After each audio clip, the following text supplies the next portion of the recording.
네, 이번 주를 특검 수사의 최대 분수령 또는 고비라고 보는 전문가가 많습니다. 시간은 보름밖에 남지 않았는데 대통령 대면 조사, 청와대 압수수색, 그리고 이재용 부회장 구속 여부와 기소 등이 모두 결정됩니다. 우병우 전 민정수석도 처음으로 소환할 예정입니다. 판포커스에선 특검의 마지막 승부수를 짚어봤습니다.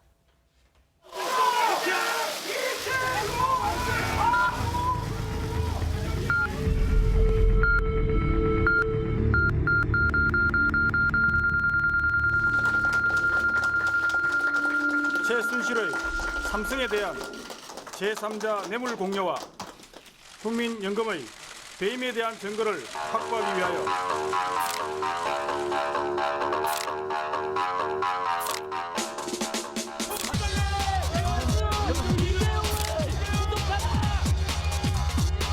국가 경제 등에 미치는 상황도 중요하지만 정의를 세우는 일이 더욱더 중요하다고 판단하였습니다.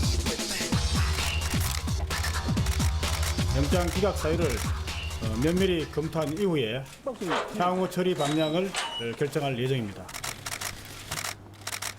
출범과 동시에 특검은 속도전에 돌입합니다. 칼끝은 삼성에, SK, 롯데 등 다른 기업은 제쳐두고 삼성의 뇌물 공여 혐의 입증에 몰두했습니다. 그만큼 지난달 이재용 부회장에 대한 구속영장 기각의 충격은 컸습니다. 이 부회장에 대한 영장 재청구, 리스크는 큽니다. 이번에 또 기각된다면 수사 동력은 급격히 약해질 수밖에 없습니다. 하지만 특검은 박 대통령과 최순실의 뇌물수수 혐의 입증을 위해 마지막 승부수를 띄울 준비를 하고 있습니다. 이미 검찰이 2차례 실패한 청와대 압수수색. 특검 역시 이달 초 실패했습니다.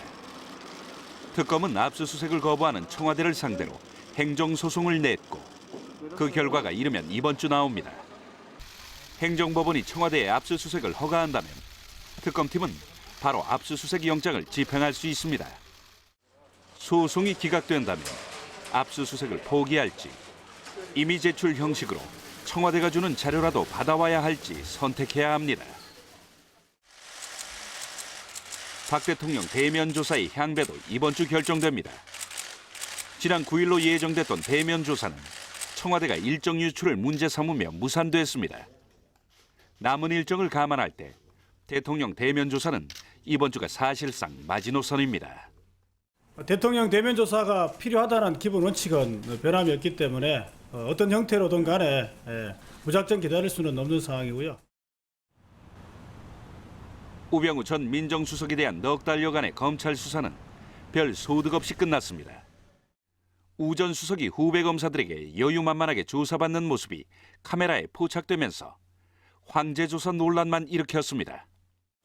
특검은 국정농단 방조, 각종 개인 비리 등 여러 의혹들을 규명하기 위해 늦어도 이번 주 중 우 전 수석의 소환 여부를 결정해야 합니다.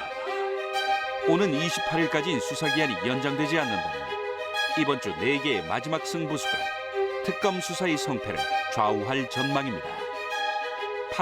판포커스였습니다.